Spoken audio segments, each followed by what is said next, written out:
Olá, meu nome é Bruna dos Santos, eu sou designer, produtora audiovisual, gestora cultural e pedagoga com mais de 15 anos de experiência. Essa é uma introdução ao design voltada para o audiovisual e economia criativa que faz parte da programação dos cursos da Arte B, produzida pela Matisse Filmes, com recursos da Lei Paulo Gustavo, da Secretaria de Cultura, Economia e Indústrias Criativas do Estado de São Paulo e do Ministério de Cultura. Hoje a gente vai ter um pouco sobre as áreas de atuações e uma introdução básica de como utilizar o design. Mas o que é design gráfico? Segundo o dicionário Michelin, design gráfico é o conjunto e técnicas de conceitos de estética aplicados a projetos visuais. Um termo mais específico disponível no Wikipedia fala que design gráfico é a área de conhecimento e a prática profissional específica relativas ao ordenamento estético formal de elementos textuais e não textuais que compõem peças gráficas destinadas à reprodução com o objetivo expressamente comunicacional. Simplificando, design é por meio de estudos e aplicação de conhecimentos específicos como forma, imagens, psicologia das cores, estética, tipografia, entre outros, criar um projeto gráfico, seja ele estático ou em movimento, que transmita as informações necessárias. Design, acima de estética, precisa ter uma função: passar uma mensagem.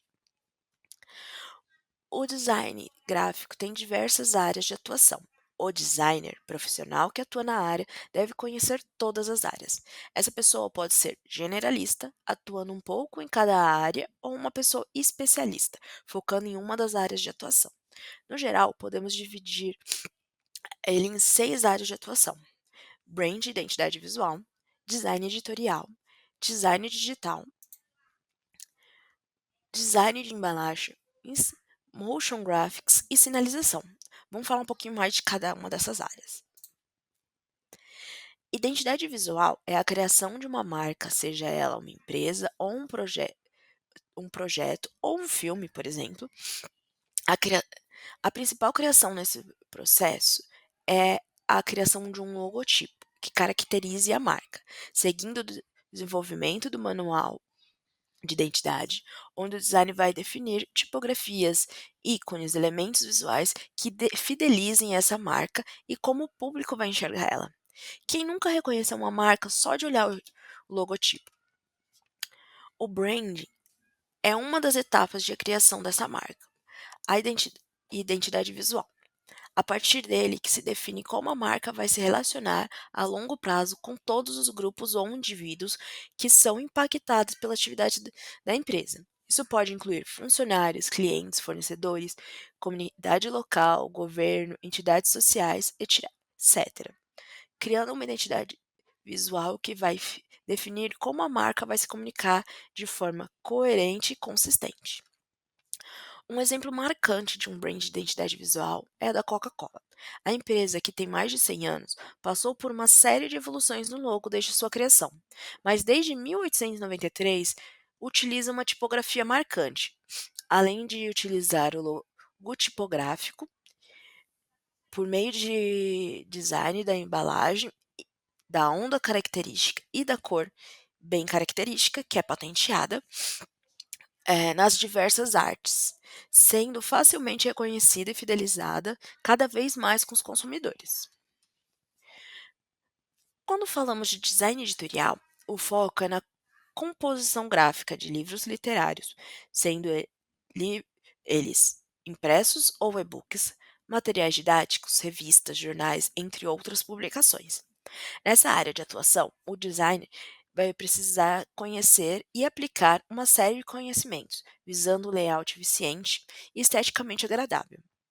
É necessário fazer estudos de layout, mockups, tipografias das imagens, pensar na hierarquia das informações, na utilização das cores na construção da identidade, dentre outros.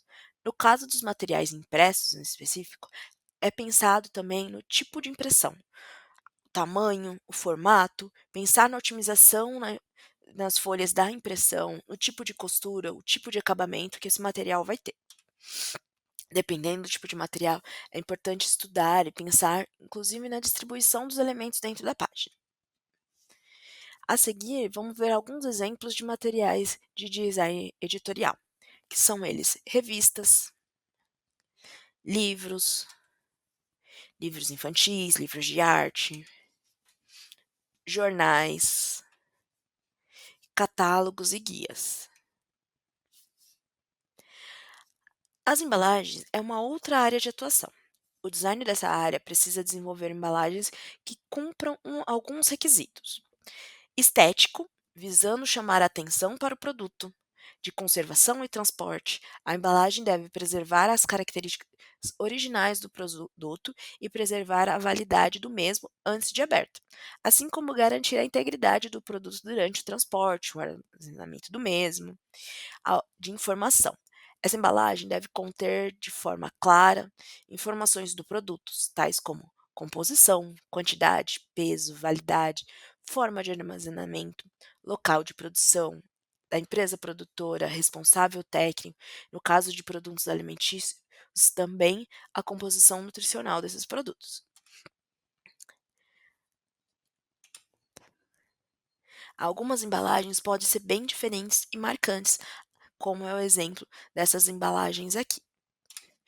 Uma marca que trabalha com as embalagens de forma, inclusive, cômica é a empresa Dia. Os produtos deles utilizam uma identidade visual que gosta de brincar com a tipografia e também com os nomes dos produtos, que nem a embalagem de tapioca se chama Tapioque, né, de achocolatados com sabor morango ou chocolate que chama Moco e Choco, e do papel higiênico, que lembra um coelho fofo. E aí a gente tem também o design de sinalização. Design de sinalização tem como principal função orientar e direcionar por meio de criação de uma composição visual que vai utilizar tipografias, elementos gráficos, como ícones para elucidar lugares e espaços, setas para informar direções. Nessa área é importante também pensar na ergonomia, como que a pessoa que vai estar verificando e vendo esse produto. Se vamos usar o exemplo de um aeroporto, eh, a pessoa vai estar sentada, vai estar em pé, vai estar andando, vai estar com mala, então a seta vai indicar onde é a escada rolante, aonde é o banheiro, aonde é cada um dos portões de embarque. E aí, alguns elementos, como a gente comentou, eh através da cor, separar seções, que nem no hospital, onde, utiliza a cor para separar e identificar, né, aonde que é a medicação, aonde as salas, aonde que é os exames, usando então através de cor, como a gente falou, setas de direcionamento, eh, alguns elementos, números e grades e símbolos, e outros elementos dependendo do tipo de sinalização que você esteja fazendo. Em toda e qualquer área de atuação, na criação de uma arte, vai ser necessário alguns conhecimentos básicos, que vamos ver a seguir, para que o projeto tenha coerência e atinja seu objetivo. Vamos passar por uma orientação geral do que é são os fundamentos de design. Conhecimentos necessários. Para atuar na área, você vai ter que ter uma série de conhecimentos que vão ajudar a pessoa a desenvolver o projeto cada vez de forma mais eficiente. Então, começando com ferramentas de edição. A pessoa vai precisar trabalhar com softwares ou programas gratuitos como Photoshop, Illustrator, dentre outros. De edição de imagem em específico seria o Photoshop, ferramentas de vetorização como Illustrator, Corel e outros softwares, tipografia, como fazer uma tipografia manual, utilizar um banco de tipografia, o que que essa tipografia faz e como funciona, conhecer a teoria da cor, para que as cores são aplicadas, como utilizar uma cor de forma mais eficiente, os fundamentos do design. É interessante que a pessoa vá conhecer, entender como que começou essa área de atuação, técnicas, e também fundamentação teórica. se basear com referências, né, então ter um banco, consumir bastante coisas e referências para você não se perder e conseguir criar um design com um referencial. Analisar outros produtos de design, como design de cartaz, se você for o caso. Realizar e fazer cursos e tutoriais, sejam eles faculdades, cursos técnicos, cursos livres, inclusive tutoriais na internet, que hoje a gente tem bastante como esse, e em redes sociais que inclusive tem alguns de graça, como é o caso do YouTube e outras plataformas. Sabe, o designer souber ilustrar ou fazer outras artes manuais, também é um diferencial, porque ele vai conseguir fazer criar artes que fogem do comum, e ele vai ter mais opções na hora de criar. Como comentado, se possuir habilidades em manuais de arte, pode ser um diferencial para sua arte. Aí, falando especificamente nas produções de eventos, filmes, produções culturais e outros tipos de projetos nessa área, que tenham apoiadores, parceiro, eh, ou tenham sido aprovados em algum edital de fomento público ou privado, normalmente é necessário que essas artes creditem essas empresas e apoiadores. O formato mais usual e exigido em editais é utilizar uma régua de logos, que também pode ser chamada de Billing Block, que deve respeitar as orientações do projeto sobre a posição de cada logo e normalmente são indicados no manual, que é passado para quem passa no edital, de como isso deve ser creditado, qual a posição eles devem estar, que deve indicar geralmente a produtora responsável pela realização, quem patrocinou esses projetos, os apoiadores também devem constar ali. Usualmente essa régua fica na parte inferior da arte, eh e uma dica é utilizar um retângulo branco quando você for usar a versão dos logos coloridos. Uma técnica um pouco mais avançada, que também é bem interessante, é utilizar a versão monocromática do logo. Normalmente, ou o logo todo em branco ou o logo todo em preto, que essas empresas normalmente fornecem também, que em contraste com a cor do fundo da arte. Por exemplo, se a sua arte tiver um fundo preto, a gente dá preferência para usar os logos todos em brancos, e assim você não precisa colocar uma régua branca. Os logos acabam fazendo mais parte da identidade visual, sem ser uma coisa muito chapada e uma coisa muito esteticamente que às vezes não fica tão agradável. É necessário pensar na mesma arte que a mesma arte pode ter diferentes formatos na divulgação de um produto. Por exemplo, a arte de um cartaz de um filme serve para a divulgação do mesmo em festivais e exibições. Depois, essa arte é desmembrada para fazer arte de divulgação nas redes sociais e para capas de YouTube, por exemplo. Dependendo do tipo de arte gráfica desenvolvida, a hierarquia da informação é importante, porque ele direciona o olhar do espectador. Nesse exemplo, por exemplo, a gente tem o título, que fica em mais destaque, e as cores também pode diferenciar o conteúdo, seguido de uma tipografia menor, onde você vai fazer, por exemplo, um subtítulo, e as informações, uma imagem talvez destacando, e as informações adicionais com uma tipografia ainda menor. Aí a gente tem um exemplo aqui, para ficar mais claro. O próprio texto aqui na imagem já elucida esse. A palavra por exemplo está numa texto maior, chama mais atenção do que a linha que está embaixo, que está escrito. Essa linha não vai chamar tanta atenção quanto o primeiro. E logo abaixo a gente tem um texto menorzinho, com uma tipografia menor ainda, escrito muito menos essa. E aí a gente tem 2 imagens elucidando como a informação e o tamanho faz diferença. Do primeiro lado, do lado esquerda, a gente tem todos os elementos com o mesmo tamanho de fonte, por mais que seja um bold, outro não, isso acaba não direcionando tão bem a vista do da pessoa que está lendo aquilo, né, porque fica um guia prático à saúde dos nossos planos, informações adicionais e site.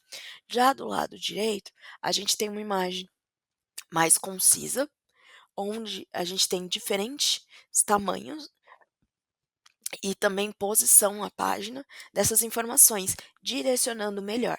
Então, você vai primeiro ler o que está em destaque acima, que é Guia Prático de Segurados. Então, a partir daí, você já sabe do que se trata essa imagem, né? E logo abaixo, um subtítulo: Sua saúde e nossos planos, que é uma mensagem para mostrar que a empresa se preocupa com a pessoa, mas não é tão importante quanto ela saber que aquilo ali é um guia prático.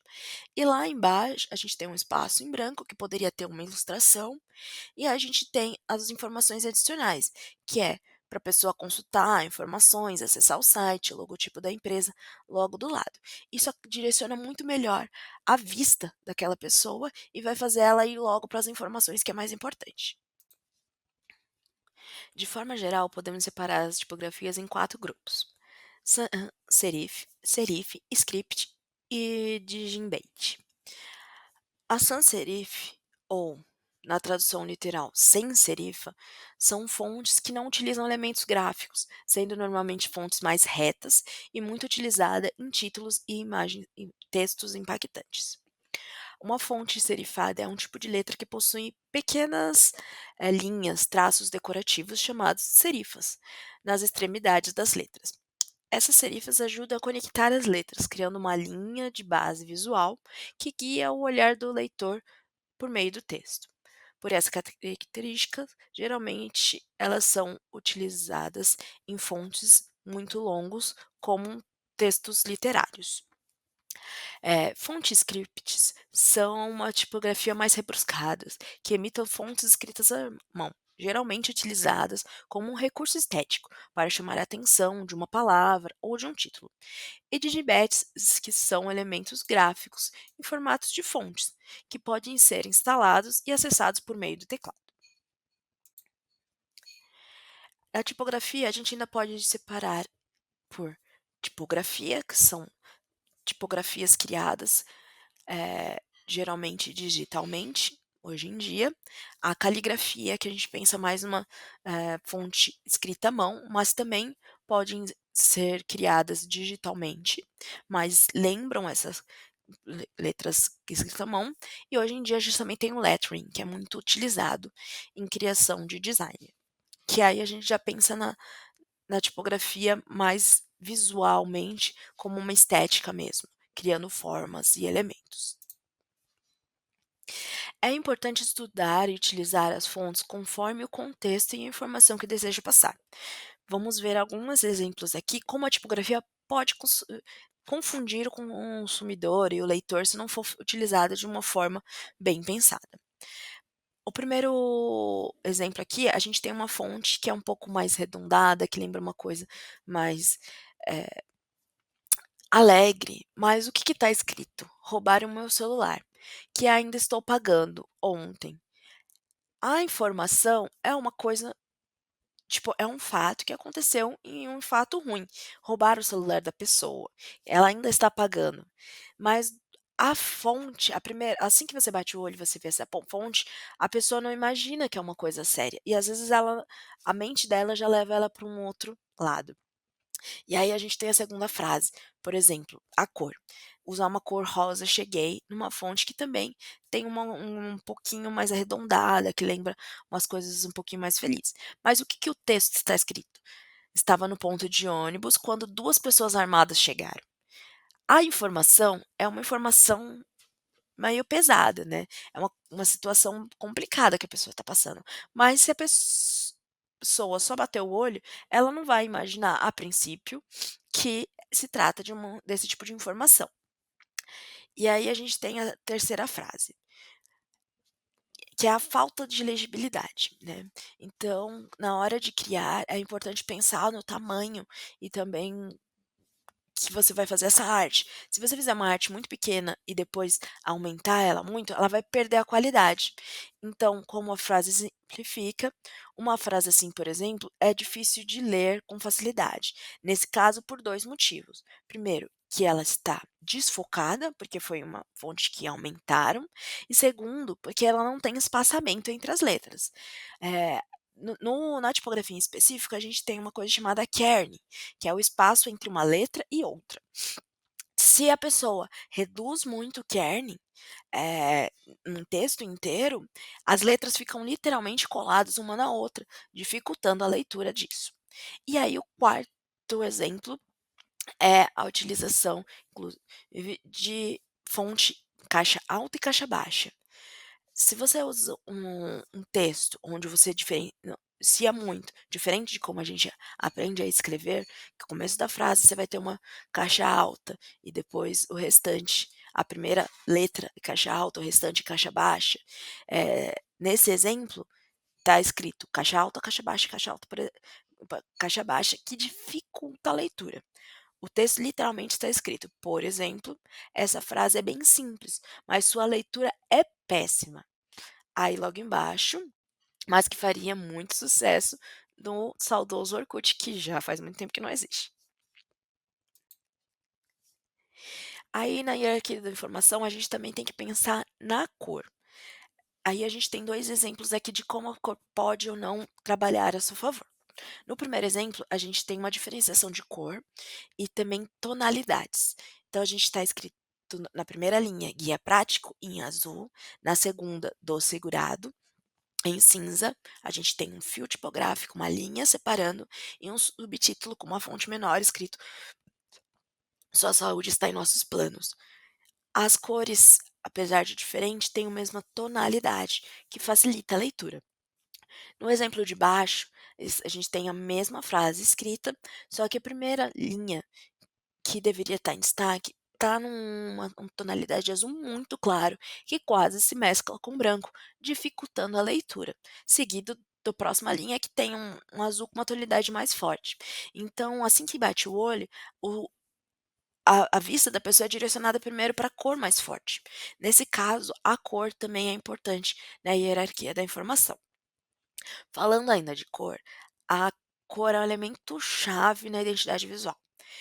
Usualmente, algumas cores são ligadas a alguns conceitos e sensações.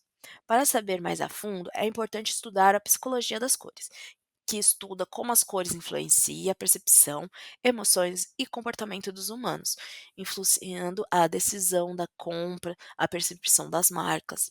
As cores são associadas a diversos sentimentos, e sua escolha em design e no marketing pode ter um impacto significante no público.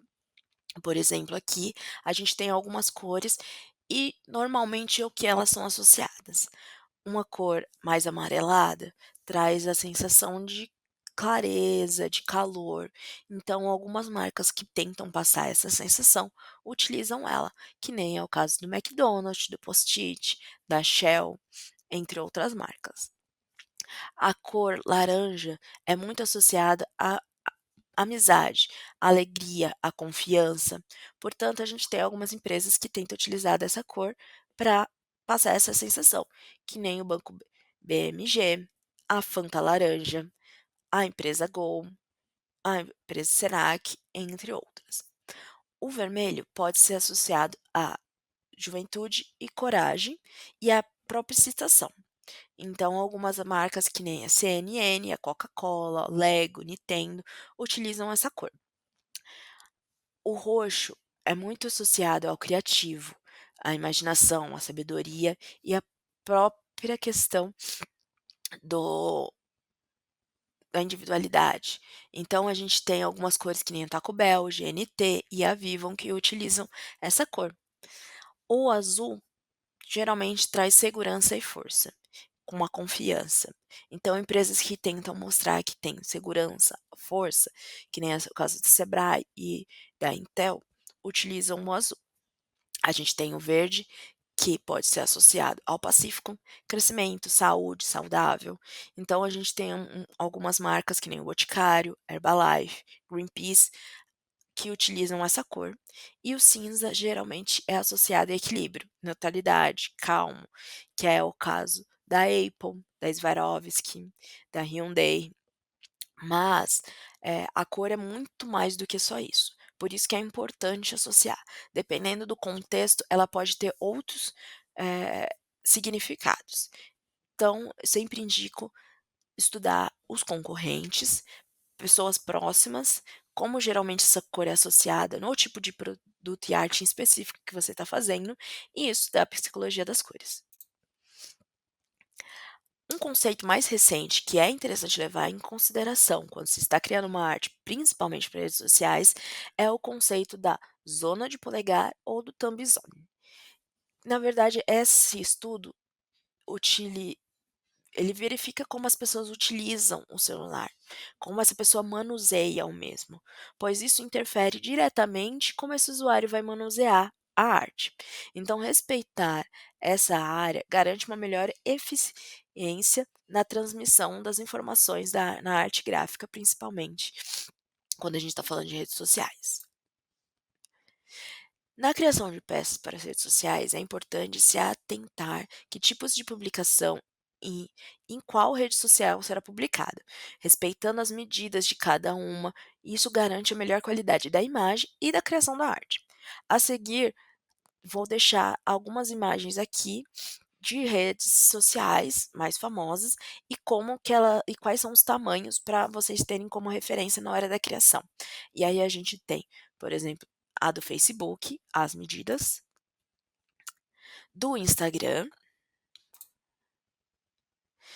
do YouTube e do WhatsApp. E aí a gente tem uma divulgação antecipada. Principalmente em eventos, oficinas, mostras, exibições e demais atividades que a gente tem inscrição, é importante pensar que a gente chama de calendário reverso do evento. Aí eu tenho um exemplo aqui para vocês do que seria isso. Vamos pensar que a gente tem um evento no mês do maio de 2025. O evento acontece no dia 30/5. Tendo a data do evento, a gente começa a fazer um calendário reverso, ou seja, a gente começa a voltar para trás, para a gente saber quando a gente precisa começar essa arte e ter ela aprovada. Se o evento tem uma inscrição, que as pessoas vão se inscrever, tem uma data de abertura e fechamento da inscrição, e a data que a gente tem que avisar para essas pessoas que elas foram selecionadas, a gente vai fazer o inverso. Então a gente tem a data do evento, dia 30/5, e aí as pessoas precisam ser avisadas no mínimo uns 3 dias antes que eles foram selecionados. Então, a gente sabe que no dia 26/5, a gente precisa já ter selecionado essas pessoas para fazer essa divulgação. Para selecionar, dependendo da seleção, pode ser rápido, pode ser mais demorado. Vamos dizer que em 2 dias a gente consegue definir. Então isso quer dizer que a data limite de inscrição, nesse caso, seria dia 23/5, para vocês conseguirem ver quem se inscreveu e fazer a seleção. E aí, a gente vai ter o tempo de inscrição. Isso também depende da quantidade de vagas que a gente tem para isso e como que você vai conseguir atingir esse público. Vamos dizer, então, que as inscrições aqui começaram dia 19/5. Né. Isso porque a gente precisa começar a divulgar antes da abertura que a gente tem essa oficina e que ela tá com vai estar com a inscrição aberta a partir de tal data, né.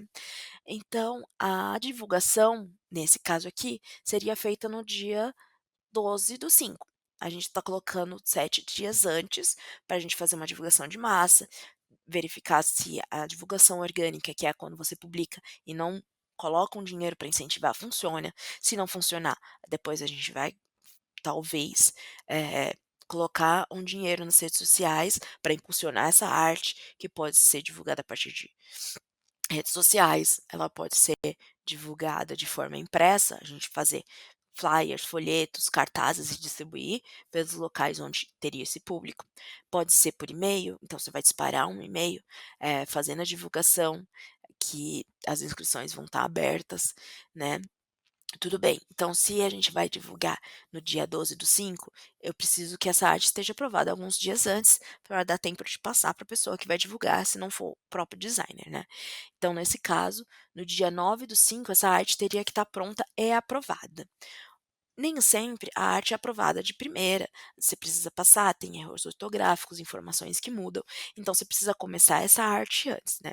Então a gente vai pensar que um dia antes essa arte aí a gente volta um po vai voltando para trás, né. Então se eu preciso da arte aprovada, vamos considerar que no dia 8/5 eu fiz as revisões que pediram, mas para ter as revisões eu preciso mandar essa arte para aprovação, certo? Então eu preciso mandar antes. Então um dia antes o design vai receber, essas alterações que foram solicitadas, e num dia antes ele vai enviar para aprovação, ou seja, então o designer teve a arte pronta no dia, 6, que passou por uma revisão antes, então e ele passou para quem vai aprovar, a pessoa viu, se tiver considerações, erro, cor que não funciona, informação que mudou, vai passar para esse designer vai ter o tempo de refazer isso, né, fazer essas alterações, pode ser coisas rápidas ou pode ser coisas mais demoradas, e passar de novo e ter essa aprovação pronta para a gente mandar para a pessoa que vai divulgar.